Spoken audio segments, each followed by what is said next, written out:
Senator Ekweremadu and Dr. Beatrice Ekweremadu, you can remain sitting for the moment. You have each been convicted of conspiracy to commit an offence of human trafficking. You brought a young man to London to exploit him. The exploitation was the proposed donation of a kidney for reward. The reward was to be the payment of money and a chance to work in the United Kingdom. People trafficking across international borders for the harvesting of human organs is a form of slavery. It treats human beings and their body parts as commodities to be bought and sold. It is a trade that preys on poverty and misery and desperation. The evidence shows that those who are impoverished, often living in multi-dimensional poverty, desperate for a better life, and ignorant of the true risks, are sometimes willing to donate their organs for money or the chance to work in the UK. Significant risks attached to such donation without proper aftercare. You each played a part in that despicable trade. You, Abina Abetta, underwent a kidney transplant at the Royal Free Hospital in London in 2021. You said that you and your donor were cousins. That was a lie. The clinicians at the Royal Free and the independent assessors at the Human Tissue Authority were taken in by your lie. They believed that the donor was acting altruistically as a good Samaritan. The transplant went ahead. There is no evidence that the donor has been given the necessary aftercare. It is not necessary for me to make a finding as to whether you exploited the donor. But what is clear is that you learned from your experience that it was possible to manipulate and corrupt the regulatory system by using a fabricated affidavit, by lying about your relationship with the donor, and by coaching the donor to lie. You, Senator Ekweremadu, and you, Dr. Beatrice Ekweremadu, have a daughter, Sonia. She is very ill. She is suffering from FSGS, nephrotic syndrome. She needs a kidney transplant.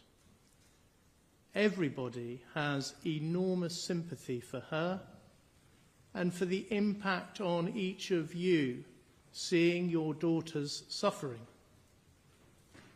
Sonia's uncle, Diwe Ekweremadu, knew Abina Abetta from medical school. He got in touch. Abina Abetta offered to help find a donor. A possible donor was identified. By law, his name may not be published. I will call him C. C grew up in a village where he had no electricity or running water. He left school at the age of 15 and he went to Lagos, where he sold phone accessories from a wheelbarrow in a market. He was earning about 3,500 naira a day, the equivalent of just £7.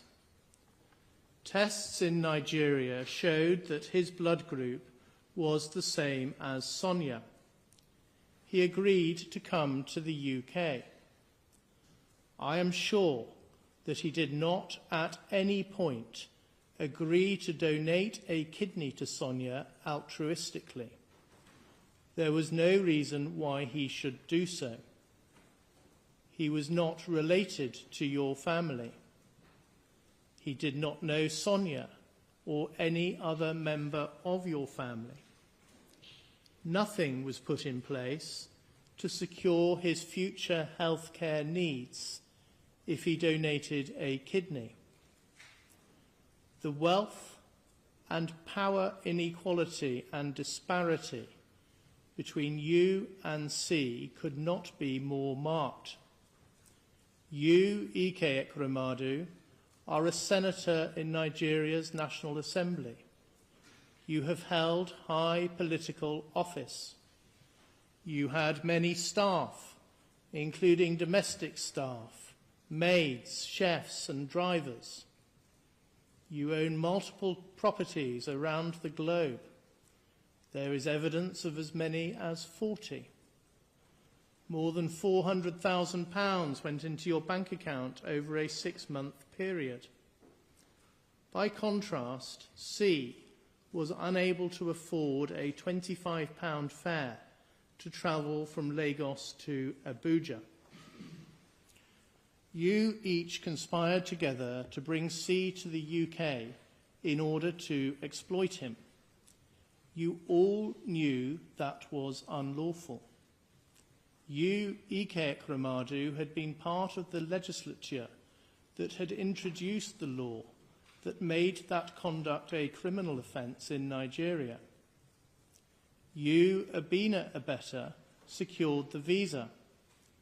You did so by telling a lie that C and Sonia were cousins, the same lie that you had told in respect of you and your donor.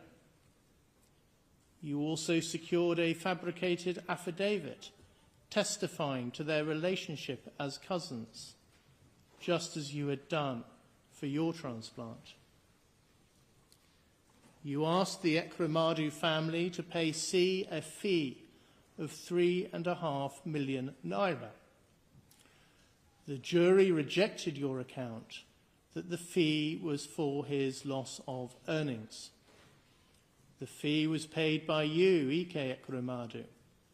The jury rejected your account that you knew the fee was a scam and that no reward would ever be paid to C. The evidence suggests that a corrupt relationship was established with a member of Royal Free staff, an interpreter who agreed to help with, quotes, coaching the boy, end quotes, and to provide the, quotes, relevant interpretation, end quotes. You, Ekweremadu, were instrumental in establishing and controlling that corrupt relationship. The clinicians at the Royal Free Hospital once again believed the untruthful account that the donor and recipient were cousins. There was, however, a concern about the risk to C given his age and his ethnicity. After the doctors interviewed him, they were concerned that he was not sufficiently mature and motivated to be an organ donor. This time, the transplant was not approved. There was no report to the safeguarding team and no report to the police, despite the indicators that the donor was a victim of trafficking. Those indicators included the tenuous nature of the relationship between C and Sonia, the limited evidence to support that relationship, and C's clear lack of understanding about the process, and also his reaction to being told that he was at the hospital to discuss a kidney donation. In the course of the trial, Hugh Davis KC suggested that a lesson to be learned from this case is that clinicians must be alive to the risk of trafficking and report cases like this when concerns arise. I entirely agree. After the decision had been made that the transplant would not go ahead, there was a sinister development. A consultant nephrologist and another man examined C at the place where he was being kept. It is not necessary to make a finding as to the true purpose of that examination, but it is easy to understand why C believed that he was going to be taken back to Nigeria for the transplant to be conducted there. On the 3rd of May, when C was due to return to Nigeria, he ran away. He spent 2 nights sleeping rough. On the 5th of May, exactly a year ago, he attended Staines police station. There he saw Sonia Nicholas, a police inquiry officer, and Detective Constable Hannah Paisley. As a result of them carefully listening to C, it was recognised that he might be a victim of trafficking.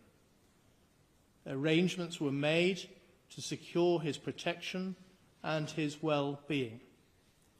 Subsequently, each of you was arrested, charged, prosecuted, and convicted.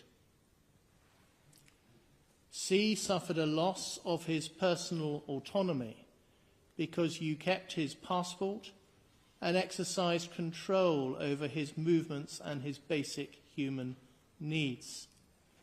He was put in fear that he would be subject to the forced removal of his kidney without any appropriate aftercare. Now he is scared to return home to Nigeria. As he puts it, he is having to start his life again.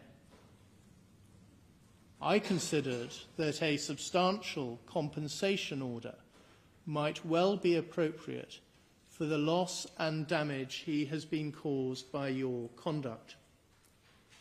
I asked the Crown to inquire as to C's attitude towards such an order. That is because, in some cases, victims of crime do not want compensation from the offender, and an award of compensation might even risk causing further distress. A police officer carefully explained the meaning, reason, and purpose of a compensation order to C. He immediately responded that he did not wish to entertain compensation. The officer says, quotes, C spoke with moral conviction. Despite understanding the material benefit receiving compensation may have for him, he adamantly said he did not need or want anything from the bad people. He no longer wants them to have any involvement with him in any capacity, irrespective of the financial benefit he stood to make. C said that he wanted to put this entire ordeal behind him and move on with his life. He believes this to be the right and fair thing to do, end quotes. 2 days later, the officer spoke to C again. He remained, quotes, resolute with his decision regarding compensation and insisted he had not and did not wish to change his mind on the subject, end quotes. Of course, I respect C's views. In the circumstances, it is not appropriate to make a compensation order. The Crown seek an order for costs under Section 18 of the Prosecution of Offences Act 1985. I adjourn that application and will make directions for its determination. In the case of each of you, I impose the statutory surcharge order in the sum of £190. In each of your cases, the offence you committed is so serious that neither a fine nor a community sentence can be justified. A life sentence is not appropriate, and I do not consider that you are dangerous so as to merit the imposition of an extended sentence. Accordingly, in each case I pass a determinate custodial sentence with the shortest term that is commensurate with the seriousness of the offence, taking account of the aggravating and mitigating features. You will each serve part of the sentence in custody before being released on licence. When you are released, you will be on licence until the end of your sentence. You must comply with the terms of the licence and commit no further offences. Otherwise, you will be liable to serve a further period in custody. The disclosure and barring service will include each of you in the lists of those who are barred from working with vulnerable adults or children. You may ask the service to be removed from the lists. The Sentencing Council has published guidelines for offences of human trafficking, contrary to Section 2 of the Modern Slavery Act 2015. You have each been convicted of conspiracy to commit that offence. The offence that you committed is closely related to the guideline offence. I reject the defence submissions that the guidelines are not apt to cover this particular form of trafficking. I have close regard to the guidelines. I turn to the question of harm.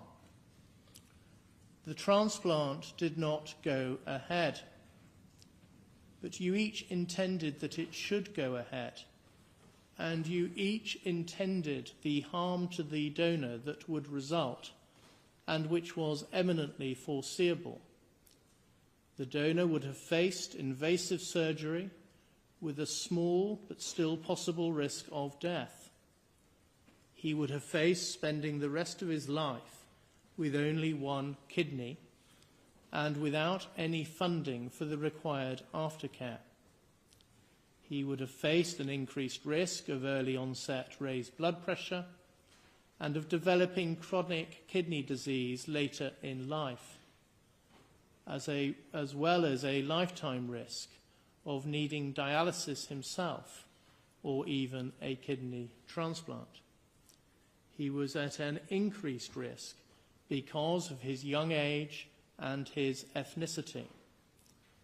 The removal of a kidney amounts to serious physical harm, which has a substantial and long-term effect. Even if C had known that he was going to donate a kidney, I am sure that the risks had not been properly explained to him before he was brought to the UK. He was deceived and pressurised into donating a kidney. I reject the defence assertions that he consented in any meaningful sense. I am sure that he did not. There has been a substantial and long-term adverse impact on his daily life. He is scared to return to Nigeria because of the risk of retribution from those that are sympathetic to you. He lives a solitary existence and is separated from his life, his friends and his family as a direct result of this offence. This all amounts to Category 2 harm within the meaning of the Sentencing Council's guidelines. I do not accept the Crown's submission that the nature and extent of the harm justifies a movement to Category 1. But it does warrant an upwards adjustment within the category range.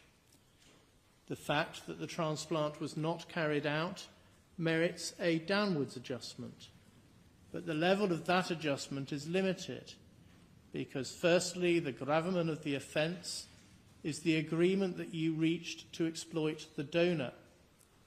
The offence was complete at that point. The offence focuses on the conduct of the offender rather than the harm that is caused to the victim.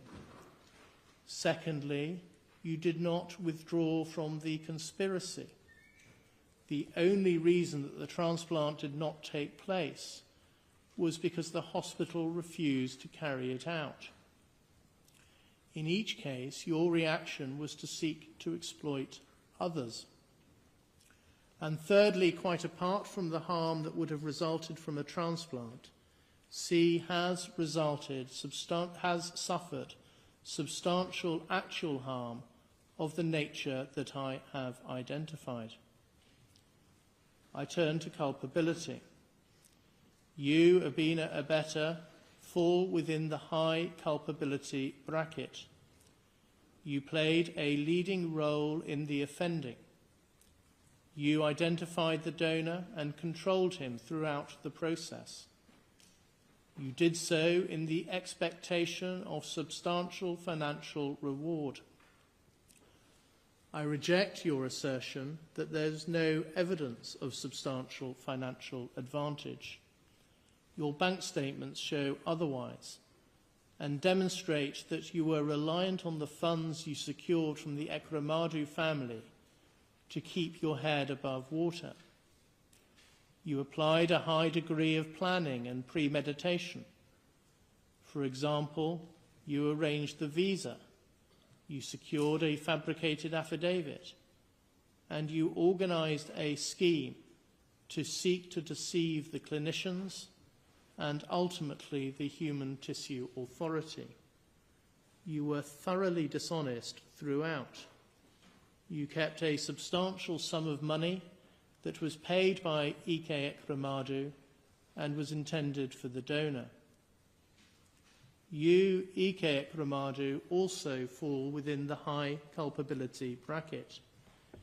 You also played a leading role in the offending, and to a greater extent than Abina Abeta, who was acting through Diwe Ekweremadu at your direction. You did so in order to secure a material advantage, namely a human kidney for your daughter. You were involved in a high degree of planning and premeditation. For example, you orchestrated the arrangements with your brother, Diwe. You sought to conceal your link to the payment of a donor reward by instructing a member of your staff to make the payment via a currency trader. You were involved in the corruption of a member of hospital staff. I reject the defence suggestion that you were naive as to offers or payments of a reward to the donor, or that you only joined the conspiracy at a late stage. I am satisfied so that I am sure that you were the driving force throughout. Reliance is placed on the fact that you had no contact with C or Abina Abeta.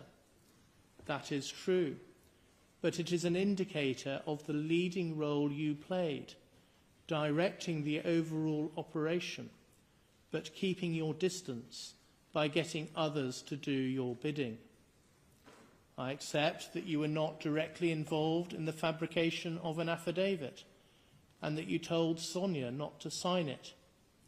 Again, in context, that is consistent with the type of leading role you played. You well knew the sorts of steps that were being taken to try and pull the wool over the eyes of the doctors and regulators. I am satisfied that you, Beatrice Ekweremadu, performed more limited functions under the direction of your husband. I accept the submission of Anu Mahindru King's Council that your family was patriarchal and you were deferential to your husband. Your role was primarily to adopt the cousin lie. There was, so far as you are concerned, some limited planning and premeditation. You committed the offence in the expectation of a material advantage, namely securing a kidney for your daughter. Your case falls at the cusp of lower and medium culpability. Before allowing for aggravating and mitigating factors, the applicable starting points are custodial sentences of 10 years in the case of Abina Abeta, 10 years and 6 months in the case of Ekweremadu, and 6 years in the case of Beatrice Ekweremadu. Abina Abeta, stand up, please. There are aggravating features in your case. You deliberately targeted a victim who was particularly vulnerable due to his young age, his isolation from his immediate family, and his poverty. After the conspiracy to exploit C was thwarted, you continued to try and find another person to be exploited in the same way. As against that, you have no previous convictions, and you are a person of good character. I accept that you have done much good work as a medical doctor. You also have your own serious medical condition, as someone who has himself undergone a kidney transplant. I've taken account of the medical evidence. That does not suggest that your condition cannot be adequately managed in custody. I consider that the mitigating and aggravating factors are in balance. I sentence you to 10 years imprisonment, subject to allowing for the time for which you have been remanded in custody. You will spend 2/3 of that time in custody and will then be on licence until the end of your sentence. You can sit down, please. Senator Ekweremadu, stand up, please. There are substantial aggravating features in your case. You knew that the donor was vulnerable because of his young age and his poverty. You had a profound understanding of the impact of poverty because of the work you have done for the ECOA Foundation. You gave direct instructions to ensure that tight control was exercised over C. Once the transplant did not go ahead, you immediately sought to find another person to be exploited in the same way, rapidly managing to identify several potential candidates. As against that, you have your own ongoing health problems. You have no previous convictions and were a person of good character. I accept Mr. Hicks KC's description of you as having exceptionally positive good character, and that your conviction represents a very substantial fall from grace. You set up the ECOA Foundation and have funded that organisation, which undertakes a very great deal of valuable charitable work to help those living in poverty in Nigeria.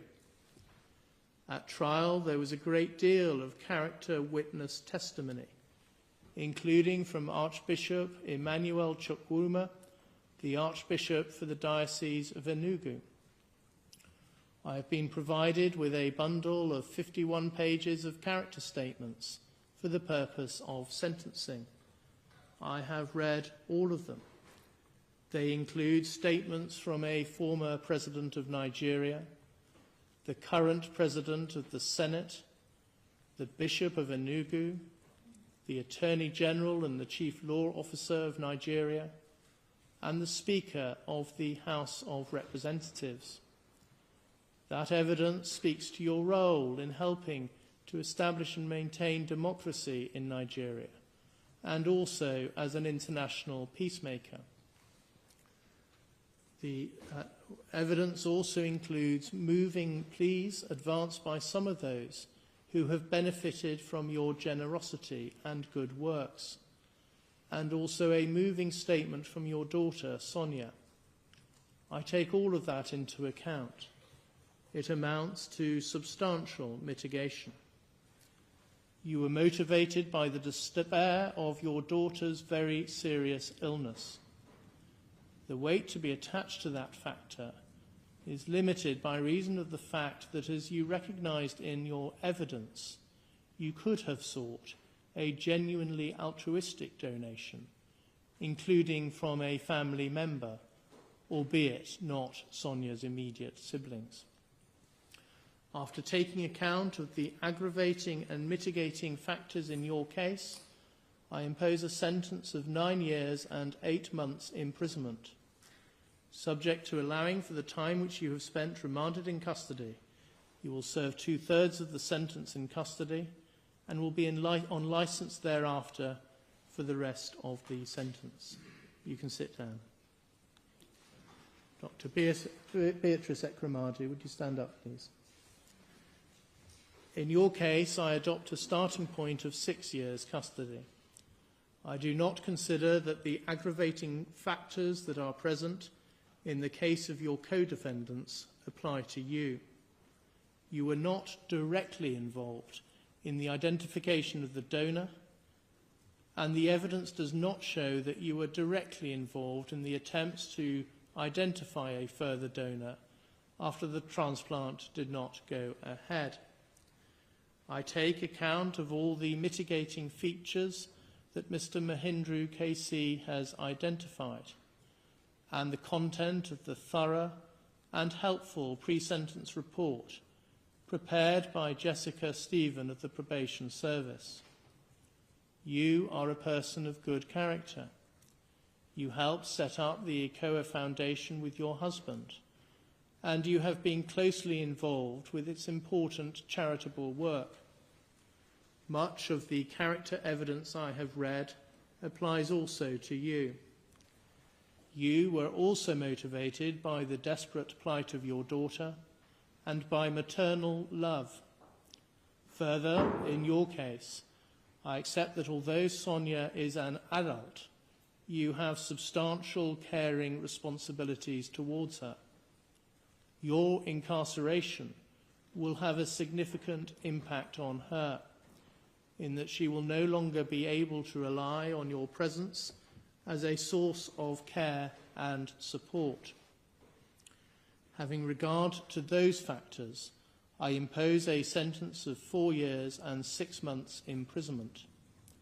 You have spent 234 days on an electronically monitored curfew between 9 p.m. and 7 a.m. I specify that the credit period for the purposes of Section 240A of the Criminal Justice Act 2003 is 117 days. So that period shall count towards your sentence.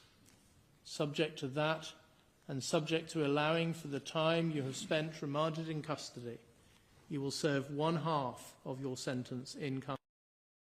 You will then be on licence thereafter for the rest of the sentence. You can now each be taken downstairs.